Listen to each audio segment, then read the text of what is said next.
राधे राधे, हरे कृष्णा। प्रेम से बोलिए श्री हरि विष्णु भगवान की जय हो। प्रिय भक्तों, आज मैं आपको सुनाने वाली हूँ कार्तिक मास में सुनी जाने वाली 18वें अध्याय की पौराणिक और दुर्लभ कथा। इस कथा को ध्यान से सुनना। उससे पहले मैं आपको सुनाऊंगी गंगा स्नान में ठाकुर जी और एक चोर की पौराणिक कथा। पौराणिक कथा के अनुसार एक बार एक प्रसिद्ध चोर किसी के बंगले पर चोरी करने गया। उस दिन वहां पर उसे एक संत भागवत कथा कर रहे थे। जब चोर वहां पहुंचा तो प्रसंग चल रहा था कि माँ यशोदा श्री कृष्ण और बलराम को हर रोज गहने पहनाती है और वह दोनों भोजन करने के बाद गायें चराने जाते हैं।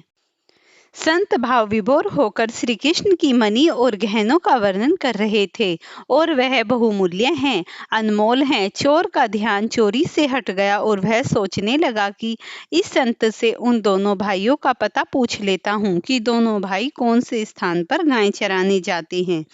मैं उनके गहने छीन लूंगा और मालामाल हो जाऊंगा। श्री कृष्ण की लीला देखिए। उस चोर ने पहले कभी भी भक्ति भाव से प्रसंग सुना ही नहीं था, क्योंकि उसकी संगति ही चोर की थी।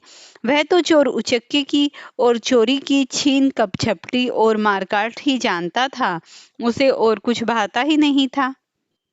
अब वह संत की प्रतीक्षा करने लगा कि कब वह इस सुनसान रास्ते से गुजरे और मैं उन दोनों बालकों का पता पूछ सकूं। संत को आते देख चोर ने उन्हें चाकू दिखाया और कहने लगा कि उन दोनों बच्चों का पता जिनके बारे में तुम बंगले में बता रहे थे कि उनके गहनों का मूल्य तो अनमोल है। संत ने समझाया, चाहे कि भाई मैं तो भागवत कथा का प्रसंग सुन रहा था, लेकिन संत को लगा कि ज्ञान की बातें इस मूड को समझ नहीं आएगी, क्योंकि इसके दिमाग में गहनों की ही ख्याल घूम रहा है।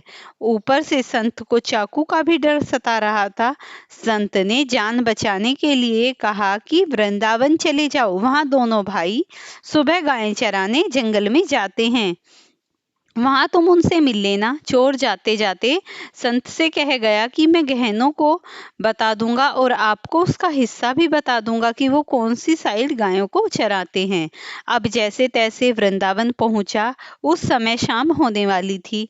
उसने लोगों से पूछा, कृष्ण बलराम गायें कहाँ चराते हैं? लोगों ने भी सरल स्वभाव से यह बता दिया कि श्री कृष्ण की मैया। देखिए, पूरी रात उसे नींद नहीं आती, रात भर भूख प्यास की कोई सुध नहीं, मन में एक ही उत्सुकता कि दोनों के अनमोल गहने लेने हैं। पूरी रात कभी पेड़ पर चढ़े तो कभी उतरे, कभी रास्ता देखे तो कभी वह देखे कि दोनों भाई कब आएंगे। अनजाने में ही सही, मन में कृष्ण कृष्ण की धुन चल रही थी। अब वह कब आएंगे सोचता रहा। सुबह हुई तो उत्सुकता और भी बढ़ गई। फिर उसे एक अलौकिक प्रकाश दिखाई दिया और दो बालक दिखाई दिए। वह एक टक दोनों को निहारने लगा। सोचने लगा कि ऐसा मनमोहन रूप आज से पहले कभी मैंने देखा ही नहीं था। तभी उसे स्मरण आया कि मुझे तो इनके गहने लेने हैं और उसने संत जी को कहा कि मुझे इनका हिस्सा देना। वह जैसे ही श्री कृष्ण और बलराम को धमकाकर गहने छीनने लगा, प्रभु का वह स्पर्श उसे बहुत ही अलौकिक लगा। प्रभु ने अपनी इच्छा से उसे गहने दे दिए। फिर से वह उस संत जी की प्रतीक्षा करने लगा। संत जी के आते ही कहने लगा कि अपना हिस्सा ले लो, मैं दोनों बालकों के गहने ले आया हूँ। संत जी हैरान परेशान, अरे भाई, तू किन बालकों के आभूषण ले आया है? भूल गए क्या? कृष्ण और बलराम का पता आप ही ने मुझे बताया था। मैंने बालकों से उनका नाम पूछा था, उन्होंने अपना नाम कृष्ण और बलराम ही बताया है। संत जी कहने लगा कि मुझे भी उन बालकों से मिलना है, मुझे भी ले चलो। दोनों उस स्थान पर पहुंचे। चोर को दोनों दिखे, संत जी को नहीं दिखे। चोर ने श्री कृष्ण और बलराम से कहा कि आप संत जी को क्यों नहीं दिख रहे? आपको उन्हें भी दिखना पड़ेगा, नहीं तो वो मुझे झूठा कहेंगे। भक्त की जिद के कारण प्रभु ने संत जी को भी दर्शन दे दिए। संत जी कहने लगे, प्रभु, मैं तो कई सालों से भागवत कथा कर रहा हूँ, लेकिन आपने मुझे कभी दर्शन नहीं दिए। जबकि चोर तो आपके नाम की महिमा और रूप के बारे में कुछ भी नहीं जानता था, फिर उसे दर्शन क्यों दे दिए? प्रभु ने कहा कि क्योंकि तुमने मुझे कभी उस भाव से पुकारा ही नहीं।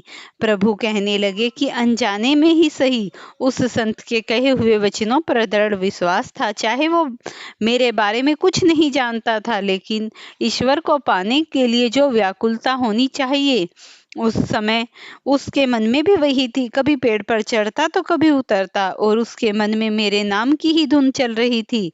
इसलिए मैं उस पर रीझ गया और उसी के समीप आ गया। संत की संगति का यही तो परिणाम होता है। उस चोर भी संत की संगति में श्री कृष्ण का परम भक्त बन गया, क्योंकि अब वह श्री कृष्ण की कृपा प्राप्त कर चुका था और भगवान श्री कृष्ण के समीप आ गया था। प्रेम से बोलिए श्री कृष्ण भगवान की जय हो। अब आप कार्तिक मास में सुनी जाने वाली पौराणिक और दुर्लभ 18वें अध्याय की कथा का श्रवण कीजिए। अब आगे रौद्र रूप महाप्रभु शंकर नंदी पर चढ़कर युद्ध भूमि में आए। उनको आया देखकर उनके पराजित गण फिर लौट आए और सिंहनाद करते हुए आयुधों से दैत्यों पर प्रहार करने लगे। भीष्म रूपधारी रुद्र को देख दैत्य भागने लगे। तब जलंधर हजारों बाण छोड़ता हुआ शंकर की ओर झपटा। इस प्रकार जब शुंभ निशुंभ आदि वीर भी शंकर जी की ओर दौड़े, इतने में शंकर जी ने जलंधर के सब जालों बाणों को काटकर उन्हें आधे से दैत्यों को अपने फरसे में फंसाकर मार डाला। खड़गोरमा नामक दैत्य को अपने फरसे से मार डाला और बालक का भी सर काट दिया। इस प्रकार धम्मर भी मारा गया और शिवगण चिसी ने प्रचंड नामक दैत्य का सर काट डाला। किसी को शिवजी ने बैल से मारा और कई उनके बाणों द्वारा मारे गए। यह देखकर जलंधर सोमवादिक दैत्यों ने भी धिक्कारने और भयभीतों को धैर्य देने लगे, पर किसी ने भी उनके भयग्रस्त दैत्य युद्ध न करने को आते। जब दैत्य सेना पलायन आरंभ कर दिया, तब महाक्रुद्ध जलंधर ने शिवजी को ललकारा और 70 बाण मारकर शिवजी को दग्ध कर दिया। तभी शिवजी उनके बाणों को काटते रहे, यहाँ तक कि उन्होंने जलंधर की ध्वजा, छत्र और धनुष को काट दिया। फिर 7 बाणों से उनके शरीर में भी तीव्र आघात पहुंचाया। धनुष के कट जाने से जलंधर ने गदा उठाई। शिवजी ने उनकी गदा के टुकड़े कर दिए। तब उससे समझा कि शंकर मुझसे अधिक बलवान हैं। एतेव उसने गंधर्व माया उत्पन्न कर दी। अनेक गंधर्व अप्सराओं के गण पैदा हो गए। इस प्रकार वीणा और मृदंग आदि बाजों के साथ नृत्य व गान होने लगा। इससे अपने गणों सहित रुद्र भी मोहित हो एकाग्र हो गए। उन्होंने युद्ध बंद कर दिया। फिर तो काम मोहित जलंधर बड़ी शीघ्रता से शंकर का रूप धारण कर वेशप पर बैठकर पार्वती के पास पहुंचा। उधर जब पार्वती ने अपने पति को आते देखा तो अपनी सखियों का साथ छोड़ दिया और आगे आई। उन्हें देख कामातुर जलंधर का वीर्यपात हो गया और उनके पवन से वह जड़ भी जड़ित हो गया। गौरी ने उसे दानव समझा।